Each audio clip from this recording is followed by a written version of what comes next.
Tonight, the breaking news, China punching back, aiming an ominous tweet moments ago at Trump. China responding to Trump's mind-boggling threat today. Hear it yourself. I said if that tariff isn't removed by tomorrow at 12 o'clock, we're putting a 50% tariff on above the tariffs that we put on. 50% in a setting like that. I mean, it sounds deeply unserious. It sounds made up. It sounds petulant. On what basis another 50%? And by the way, he says this is happening Wednesday. So here's the situation. If Trump says he's going to hit China with another 50% tariff on top of the 34% that he just put on all goods from China, which comes on top of the 20% already in place, that means U.S. tariffs on everything from China of 104%. So just going off the new tariffs in the past week, just those, buying something that was $10 from China a week ago, if you went online at Amazon, it came from China, it was $10, it would be $18.50 on Wednesday. $10 a week ago, $18.50 on Wednesday. That's insane. And don't forget that Trump has promised he'll impose 25% tariffs on any country that imports Venezuelan oil. China is the largest importer of Venezuelan oil, so that would bring the total tariffs not to 104%, but 129%. It is 7 a.m. in Beijing as we are speaking, and we are awaiting a full response any moment to Trump's threat of that additional 50% more in tariffs on Wednesday. So far, all we have is that one ominous post from the Chinese embassy in Washington saying, @Real Donald Trump. That's it. They posted it, though, just below a post they pinned moments before, which reads, China will firmly safeguard its legitimate rights and interests. This is a typical move of unilateralism, protectionism, and economic bullying. So as we await more from Beijing at any moment, it's worth pointing out that the EU is also not backing down from Trump's trade war. The president of the European Commission saying today the EU will, quote, focus like a laser beam on markets beyond the United States. And to that, Trump just responded. The EU has been very tough over the years. I always say it was formed to really do damage to the United States in trade. That's the reason it was formed. Or to stop a world war from happening again. It is worth fact-checking his claim on trade. When the EU was created in 1993, its economy was about the same size as the U.S. By 2008, the same was true. But now the United States economy is 50% bigger than the EU, 50% bigger. Well, stocks whipsawed today on Trump's trade war, plunging, then recovering on hopes for a complete pause in his tariff threats, which has not transpired.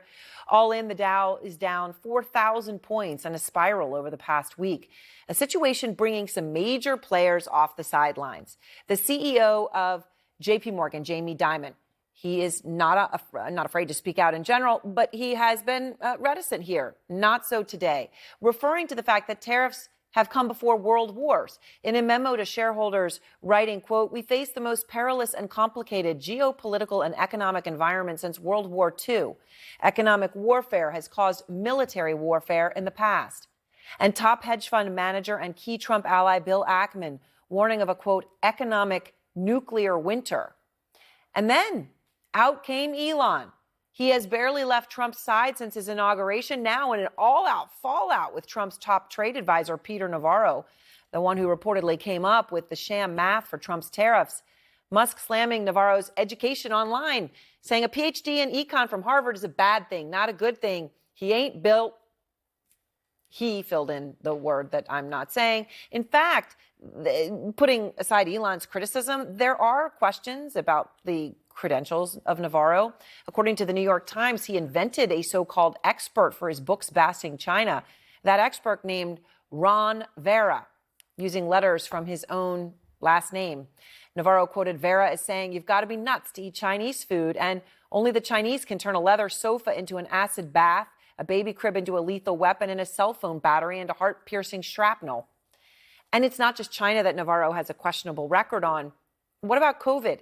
He came on this show to defend using hydroxychloroquine to treat COVID, a drug that, according to study after study, is not to be used to treat COVID-19. There's just disagreements. And on things like, for example, the hydroxychloroquine, he has a strong point of view. There's as many doctors on the other side that have a strong point of view. But there aren't as many doctors on the other side. Yeah, no, but there aren't. So, Peter, first of all, just on a basic level, you're an economist, not a scientist.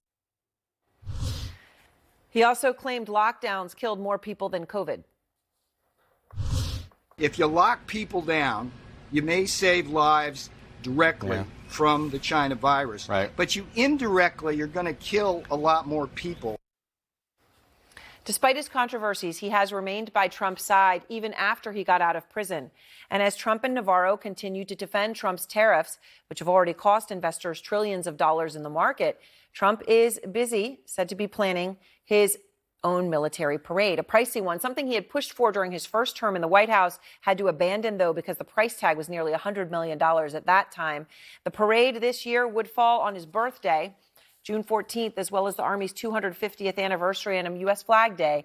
Apparently, we understand, would include soldiers, armored vehicles, tactical vehicles, and more.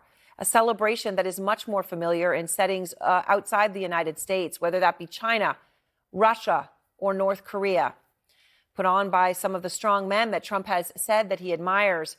You know, when Putin, his own state media, will put out statements about seemingly unimportant things that he cares about, like how many goals he scored in a hockey game.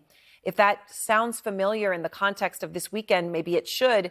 As the trade war was raging on, it came out a reporter, they put a release out to reporters telling them, quote, of Trump, that I won. It's good to win. You heard I won, right?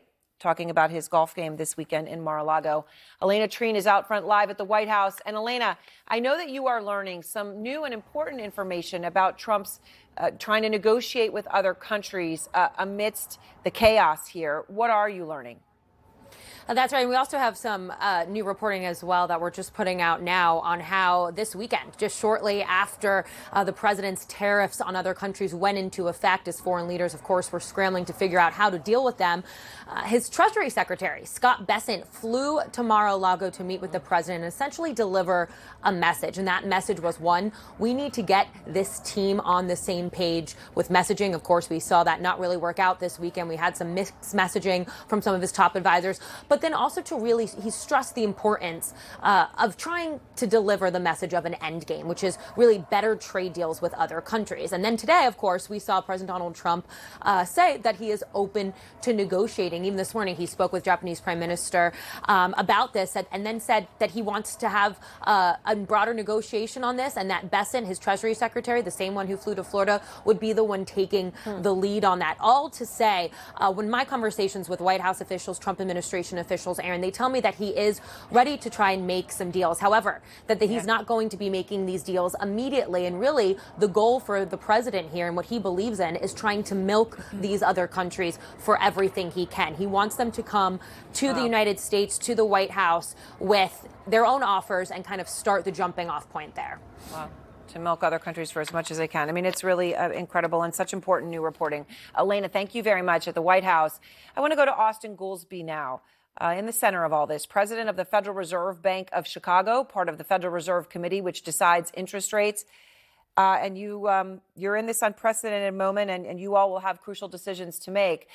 Austin, I want to start with the breaking news here. We're, of course, waiting a response from China. But Trump is saying tariffs on China go to 104% on Wednesday if they don't back down completely and totally off matching any of his tariffs by noon on that day. What do you even expect to hear from China in these next minutes and hours in terms of their response? I don't know for sure. I can't speak for the Chinese government. We've got a situation almost unprecedented in the U.S. where the hard data, whether you look at the unemployment rate being barely 4%, the inflation rate has been coming down. We've been making progress. The hard data has looked pretty good, and we've just thrown lots and lots of dust in the air that make it hard to figure out where we're headed in the short run. And you can see that in the stock market. You can see that in the consumer confidence measures, business sentiment kind of indices. There's a lot of question marks. And so that's led everybody in the Fed and all across the spectrum to go out and talk to the business leaders themselves. What are we hearing? And there's a lot of anxiety. And I guess the way I'd characterize it is the anxiety is if these tariffs are as big as what are threatened on the U.S. side, and if there's massive retaliation,